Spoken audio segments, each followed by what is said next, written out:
of how electrification has happened, how that has led to a shift for TV penetration. There's more cleaner gas, there's more impact of all these schemes in terms of rural sanitation and so on. But I think the big story is how rural electrification has led to TV penetration. And you can see in these two charts that various states the needle has moved in terms of TV penetration, and only a small pocket remains relatively under-penetrated as far as television viewing is concerned. And I think that's a big shift in how. So even though there is digital growing, even though there is on-demand growing, TV viewing is also growing, because there was a large part of the country which did not have 24/7 electricity earlier. And as those homes are getting electrified, TV viewing is growing. Interestingly, even the world over, print media is looking at a decline. In India, even print is growing, and many newspapers are cash flow positive and so on. So in that sense, India is kind of unique that there are several trends happening at the same time. At the top end of the society, you have a shift towards digital and on-demand, while you have this bottom of the pyramid where more traditional media continue to dominate. So both trends sort of coexist, and that is the new India that you're looking at. So in this changing environment, how is public broadcasting surviving across the world? And it's clear that the public broadcasters across the globe have been severely challenged and stressed by these digital shifts. You can see that, like the BBC, which is the most well-known of public broadcasters across the globe, and they have gone through a whole change and evolution, where they have now hived off their production capabilities as a separate entity called BBC Studios, and they've said BBC Studios can also go to commercial activities to produce content for other channels, right? So that's a big shift, because the traditional way of operating is no longer sustainable and sustainable. And then in the last few weeks, BBC has gone and done a deal with Discovery, for example, to launch a new streaming service. And I was just reading today, they have done one more deal for another kind of streaming service. So clearly, the public broadcaster is not immune to these trends. The public broadcaster has to reinvent itself to be relevant. Related to that is the question of funding, right? How funding models for public broadcasting vary across the globe. We in India have a very different model as compared to the rest of the world. In the case of BBC, they have something called a license fee. So if you own a television set, you have to pay a license fee, and that fee goes to the public broadcaster. Similar model in Japan with NHK Japan as well. In Canada, they have a different debate going on, where the argument is that why should the public broadcaster compete with all the private channels for advertising revenue? Why not let the public broadcaster be ad-free completely, and then you create a fund out of the private sector, and that fund goes to the public broadcaster. So that's another model. In the case of India, we have a very unique sort of situation, and it has to do with the history of we got created. Originally, if you go back in time, All India Radio predates independence. It was started sometime in the 1930s, and in fact, we have some of those old archives, recordings of Gandhiji, Rajgopalachari, pre-independence era speeches, and so on. And then All India Radio's shortwave service, which is called the External Services Division, was started during the World War, because it played an important role during the World War. And then these continued to be part of the government, and then Doordarshan came along subsequently. So both DD and AIR were government departments till the early 90s. And then in the early 90s, the legislation was passed, which created Prasar Bharati. But then it didn't come into effect immediately. It was only 6-7 years later, in 97, that the law that was passed in the early 90s got implemented only in 97. And Prasar Bharati came into existence as an independent, autonomous broadcasting corporation, under which both All India Radio and Doordarshan were placed. However, the people who are already working were government employees, so they continue to remain government employees. The funding model in India is slightly hybrid, where the wages of all the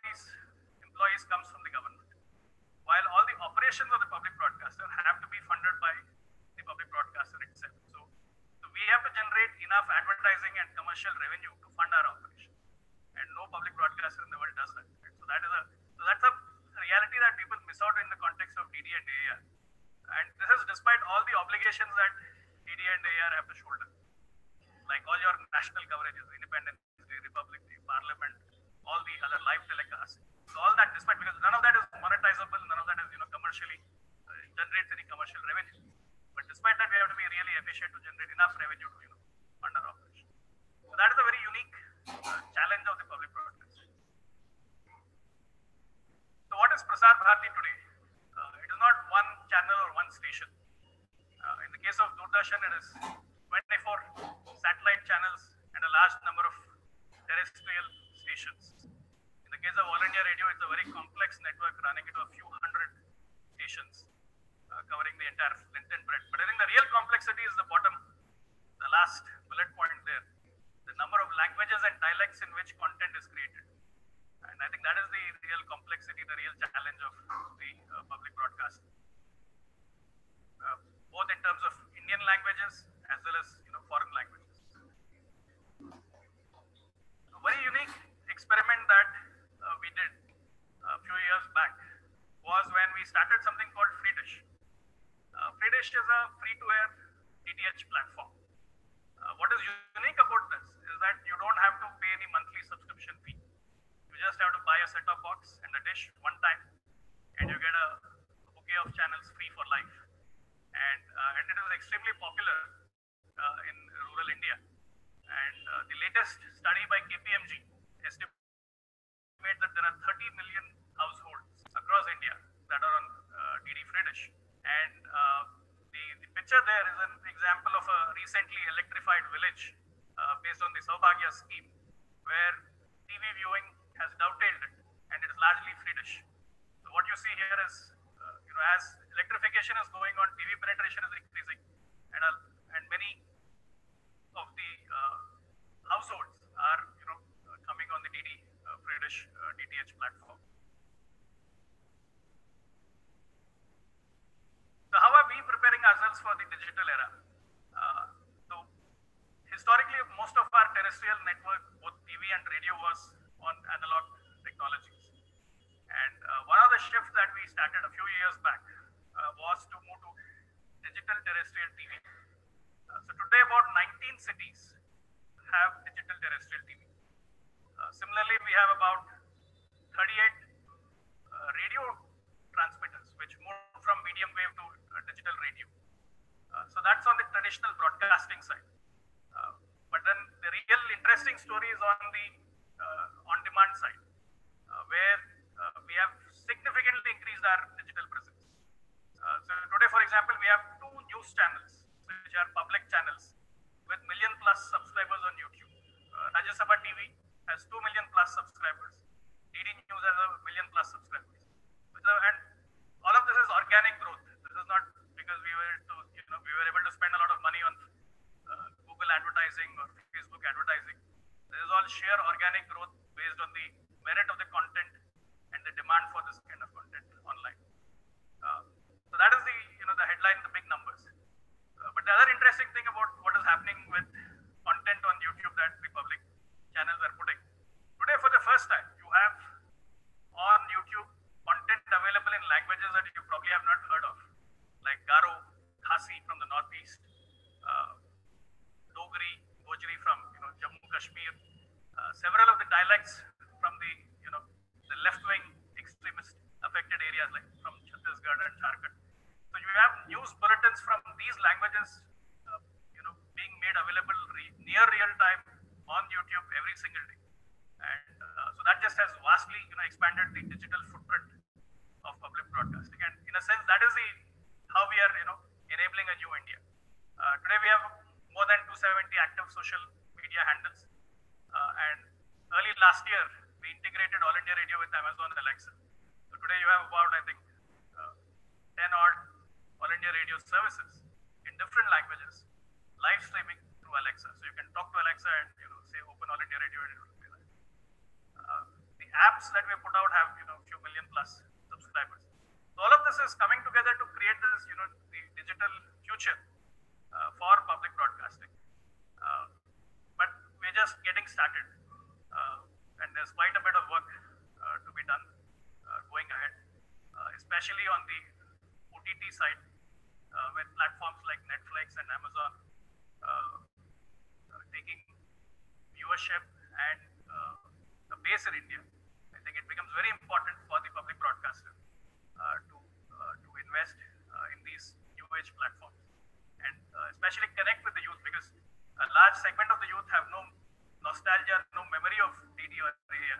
So we have to become relevant to the youth. We have to connect with the youth, and hence a lot more work that needs to be done on the digital side.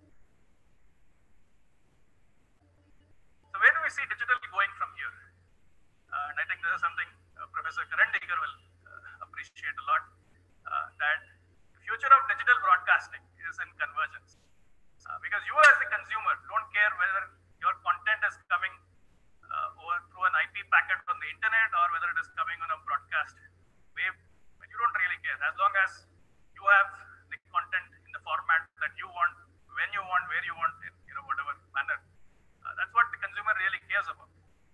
So what is inevitably going to happen is broadcasting and the broadband internet services will have to converge on the end user device. And that convergence is going to happen on the mobile phone, it's going to happen on the smartphones. You're already seeing some of this taking shape in the markets like Korea and the US. And I think India will soon follow that path, where you will probably have a whole new class of services, just like you have DTH. Tomorrow you will have DTM, direct to mobile services, where you can get streaming content without having to worry about 4G, 5G, data plans, buffering, none of that, because the broadcast infrastructure has converged with the telecom infrastructure. This could also mean that the distinction between TV and radio can blur. In a sense, if there's a chip in the mobile phone, today already your mobile phones can get FM content, right? Because most of the phones have a chip that can tune into the local FM stations. And tomorrow, if the same chipset architecture can also receive the terrestrial broadcasting signals, the distinction between TV and radio goes up. And you could just have a very interactive smart Alexa or Google Home or whatever smart interface, interrogating it, browsing it. You can get the content that you want, whether it is video or audio. And this whole traditional line that we drew between TV and radio will just become irrelevant. So that is another potential reality that's in the pipeline. And what we see is that a new India is poised to play a very catalytic role in this convergence that is happening between the startups that are in India, the whole Make in India initiative, and of course the applications that we are building for a digital India. So at this intersection of these three big focus areas is where this convergence will get created. And that's a lot of our efforts are not to create this technology ourselves, but to partner to create the right ecosystem where this happens. So how do we, for example, engage with startups so that the right innovations take place? How do we engage with manufacturers in India so a lot of this technology gets created here, built here, as opposed to being imported from abroad? And then how do we build the right kind of digital application so that this takes off in a big way and addresses the broad segment within India? So these are some of the efforts that the public broadcaster is taking on putting together the right ecosystem for creating this future on the one hand. And on the other hand is how do we create the right mindset and the right culture change? Because it's not just enough to create technology and infrastructure and expect the kind of change that we want will happen. The kind of content that needs to be put on these platforms also needs to be looked at so that we can drive social change through this. We can build a lot more positivity, a lot more momentum for India. So all of this is coming together in several ways through the efforts of the public broadcast. So to give you an example on Make in India. So for DD Friedish, for example, we have tied up with more than 10 Indian companies so that the set-top boxes can be built in India. And that's a big initiative. We have, and as a first step, we said that to seed the market, we will invest in the set-top boxes. So we're going to distribute these set-top boxes in the border areas, in the left-wing affected areas, so that areas which are currently dark, which are currently off the radar as far as traditional broadcasting is concerned, those homes can be seeded with these free dish set-top boxes, so that the right content, the right messaging, reaches these homes. So that is one initiative. Another is through the GEM portal, which is another big initiative of the government. A lot of our procurement is now happening through the GEM portal, so that Indian manufacturers, Indian vendors are able to supply a lot of the things that we need. Similarly, on the startup side, I think this is a great example of how this convergent future will get created. So there is a startup out of Bangalore, which is building the mobile chipset for this convergence between broadcast and broadband. And the big majors from Korea and from the US are working closely with this startup. So it's a great story of how Startup India, Make in India, and Digital India can come together to create this direct-to-mobile future on mobile phones, where you can directly receive terrestrial TV signals and on-demand content on the mobile phone.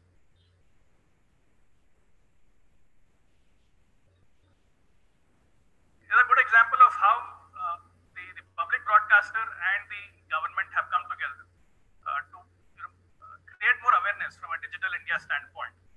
Because one aspect of digital India is to ensure there is access to in the internet through fiber and through the various means. But that's not enough. That's only half of the story. The other is make a lot of the government services available digitally. And so there is this app called Umang, which brings together various government services, be it your LPG bookings, be it your EPFO, a whole range of government services. So what we've done is that we've integrated the content that Doordarshan creates with this portal, so that if you're using a service of the government, you will also know which are the related videos.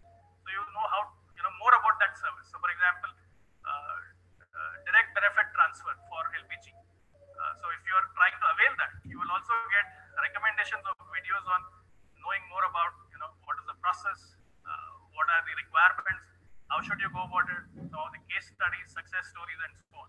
So it's a back-end integration between content from Doordarshan on one hand and the various government